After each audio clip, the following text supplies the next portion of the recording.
And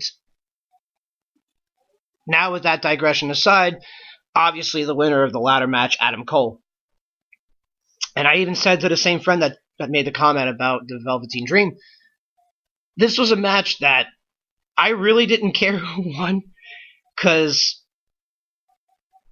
any of them, I don't want to say a good representation of the title because it's a brand new championship, but any of them could have opened up a floodgate of opportunity in the regard of matches that they could, feuds that they could be in right away after winning the championship, and some would have, I don't want to say made more sense, but some could have had more opportunity. Like I was looking at Cole, with being a part of Undisputed Era, now they're on the right track of getting all the gold in NXT. They could have built it that way. Velveteen Dream being like, well, I went against some of the top indie wrestlers, because if you follow his Twitter, he completely trashes independent wrestling. I'm pretty sure, I hope that that's just part of his gimmick. Sullivan could have been like, oh, it's the unstoppable champion. Dane, he's really proven to be an MVP of any of the matches that he's in, especially with multiple people. War Games being one of them. Like, if they go off the top of my head, EC3, the top 1%er, he comes right in and wins the North American Championship. His ego could have gone up through the roof. And Ricochet, I believe, I'm pretty sure it was his second televised match. They kept saying it's first. I'm not so sure, but I'm pretty sure he had one other match on NXT TV. I know he's been working live shows, but I can't really recall off the top of my head. But he, it would have been good, because then you could have other showcase matches. Again, Roderick Strong would have been one of them, and could have been one of them, and even feud with Velveteen Dream, or any of the other people that were in that match, just to make it look like, okay, this is great. And Adam Cole winning was a great victory for him. Got to share a locker room with him one time, a long time ago when he was just starting. So it's good to see someone I got to interact with a little bit. And people that I know who know him on a more, I don't want to say more personal level, but they know him better than I could ever imagine me being, because I don't. But they were so happy for him, and he's worked his ass off. He really built himself a big name in wrestling, and deserving victory for Adam Cole. Great match of the ladder match. It was fantastic. Excellent way to kick off the show. Next was the Women's Championship between Ember Moon and Shayna Baszler. Another solid match. Didn't go on too long. They played, it told an excellent story with, the injury to the arm. They were trying to get that. Then they reverse it. Ember reversed it into hurting Baszler's arm. Now, before I go any further into the match, I thought it was really cool that when I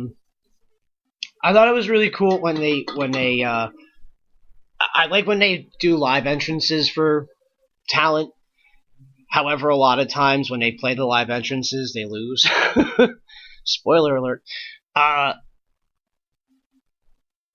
But that was really cool what they did to have Ember's entrance played and have Lizzie Hale of Hailstorm play and sing. And that was really, really effing cool. I thought that really made a nice touch for the event. And if you haven't heard Hailstorm, Lizzie Hale, go do yourselves a favor and just listen to any song that you can find on YouTube from them. Like, she's really good, and excellent live performer too. She's a one-of-a-kind performer. It was really an awesome touch that they had her play the song live, and it got you hyped up for this match, especially after what would normally be a very emotionally draining match with the ladder match, because it gets people all hyped and their emotions are spent in the crowd. And I felt bad when there was like, oh, these poor women, they're following up this match. But this match told an excellent story, and the fans were into it too.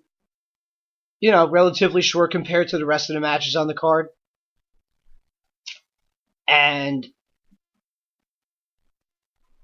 it just made Baszler look like such a badass. Like, that much more of a badass, like, in her character. You go from just how she normally is, but then when she, when, when Ember hurt her arm, and Baszler then is hitting her own shoulder on this steel ring post to pop the shoulder back in.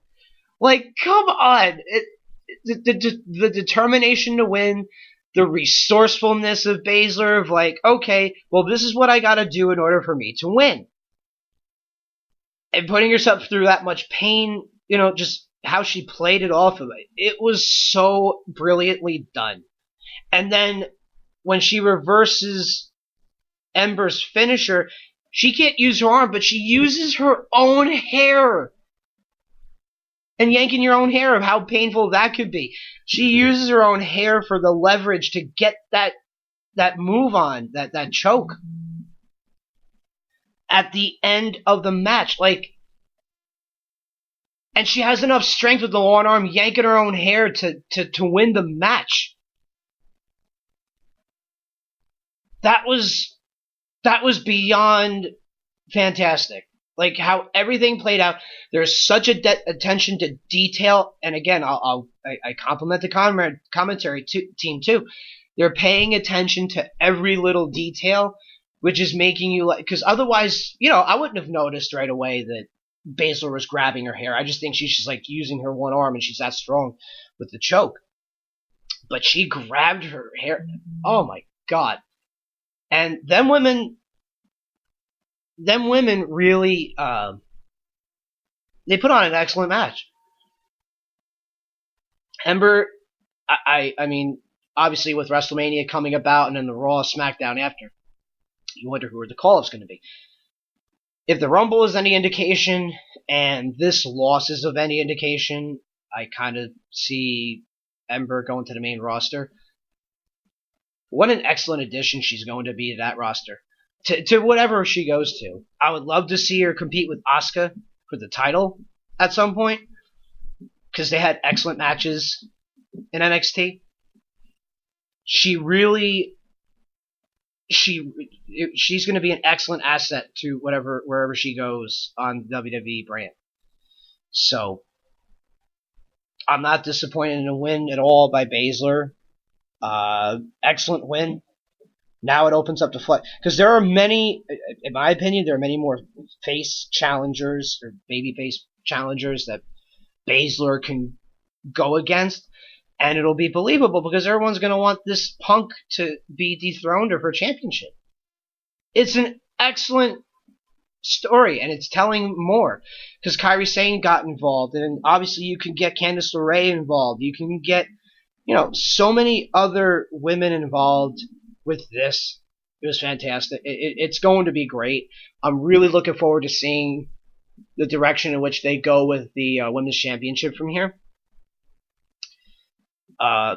You think of the loss of Charlotte, Bayley, Sasha, and Becky Lynch at the same time, pretty much.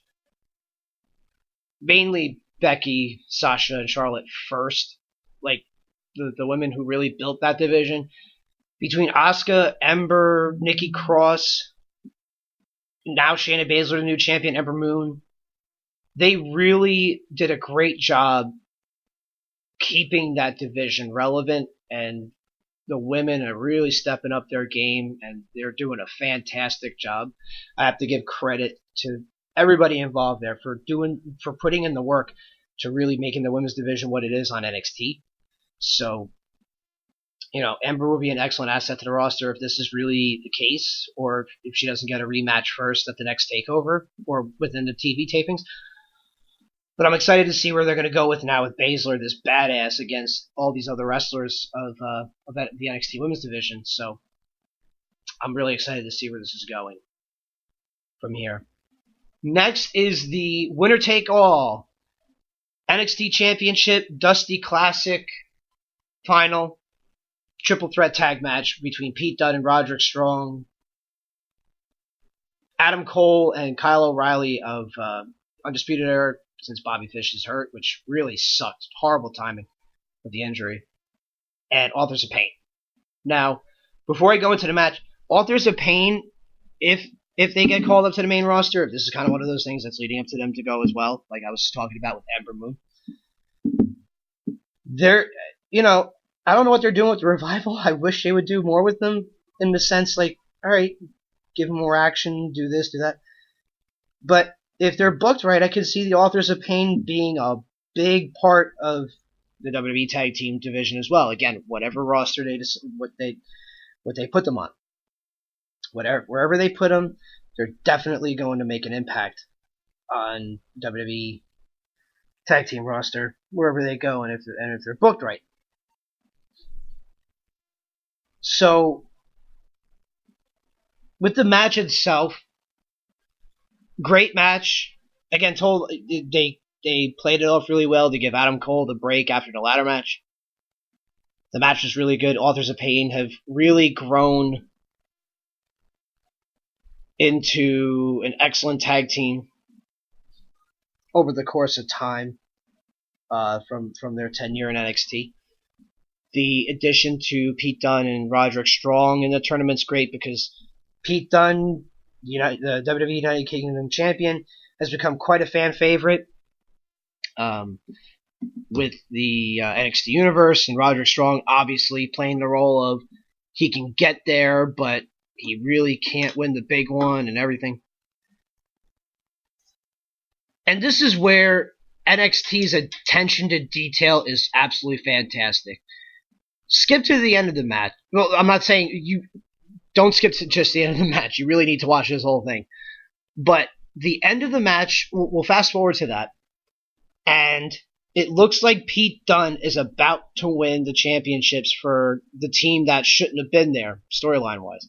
Again, credit to the commentary team, really pushing the point home where Strong wants gold. And Pete Dunne could be the most decorated NXT star right now, considering he holds the UK Championship and now this the potential of the NXT Tag Team titles. Pete Dunne's about to put Kyle O'Reilly away, and Roderick Strong turns on Pete Dunne in this match. Now, this is where the attention to detail is amazing. The invitation was out there before for Roderick Strong to join Undisputed Era. And now he finally does. He's a part of the championship pedigree now that they hold the North American Championship and now with the retained NXT Tag Team titles.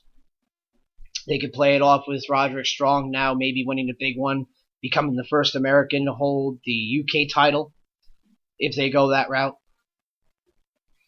And, selling out. They're going to be able to play this off so well, and it's going to come off so great across television.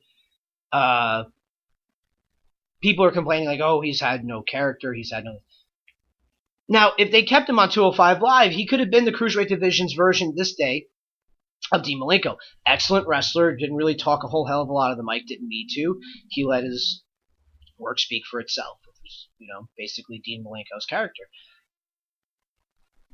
They really sold Roderick Strong as like this feel-good story. And, if you've watched Roderick Strong throughout his time, like the best example would be Ring of Honor. He's a great heel. So now with him doing this and joining Undisputed Era, it's going to be really interesting to see how his addition to the group is going to really pretty much to improve the group. I think so.